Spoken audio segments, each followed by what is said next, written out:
probably the first time I've ever moved the mic stand like to the left. I'm quite proud of myself for that. Hi, my name is Naz. It's been a little while since I performed stand-up comedy.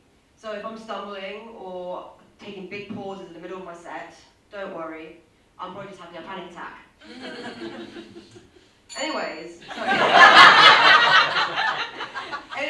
I'm Iranian. Are there any other Iranians in the room? It's like I'm hosting a seance. Okay. So, yeah, I'm Iranian. My parents really wanted me to assimilate, though. So when I started secondary school, instead of using my first name, my dad, he told my teachers to use my more British, royalist-sounding middle name, Elizabeth. And look, I know how that sounds, but to be honest, I think I was just more annoyed by the fact that he didn't actually tell me. Oh, okay, so you got, alright, yeah.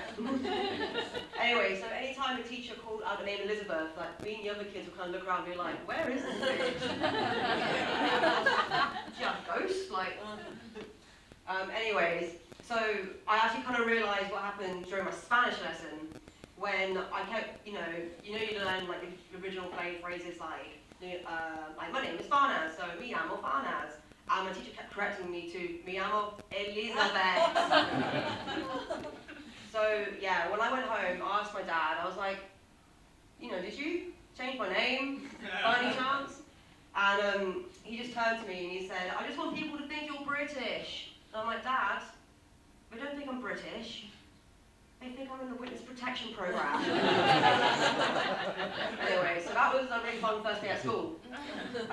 But yeah, to be honest, I was reminded of this story recently just because of, you guys are probably all aware, but just in case you've been living under a rock, the flags that have gone up around, the UK, like St George, England flags, British, proud to be British flags. And look, I feel like it's a bit reductive to assume like maybe everyone who puts up those flags, are like straight up racists. And this is a controversial opinion, but I do think immigration has gone too far. I'm fucking sick of my mum telling me what to do.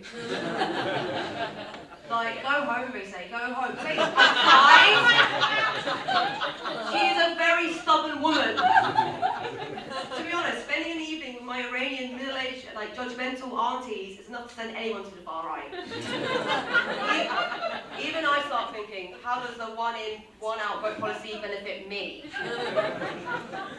So, it's just a disclaimer. I obviously don't want to secretly deport my relatives. I actually quite like them. But, no, I do like to think, to be honest, it's actually a subject I'm just really fascinated by in general, just researching extremism, far right, managed to get a job in researching that, which is really great.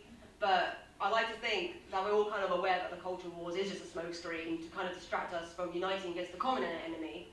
And I'm sure we all know who I'm talking about.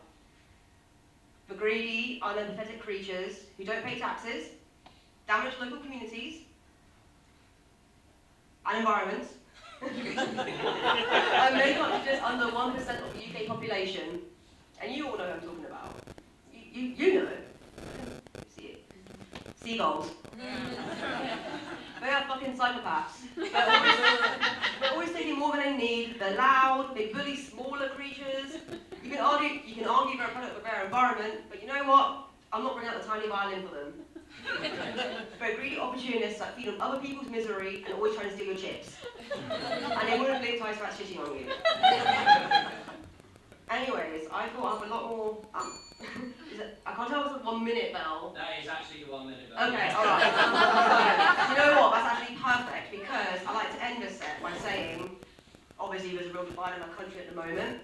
And, I've come across a lot of research that actually says if you actually find things you have in common with, the other side, that's actually way more likely to help you unite them. So I've made a little list of things I think I will help unite people. Cheering when someone breaks a glass in a pub, but I think it should be extended to schools, nursing homes. If someone breaks a leg, just cheer. If someone breaks into a bank, cheer.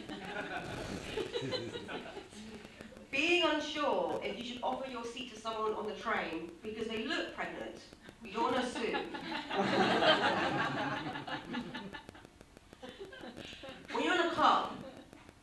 and they might play the first few bars of like Born Slippy. You know, it's like dun dun dun, dun dun dun, dun dun dun.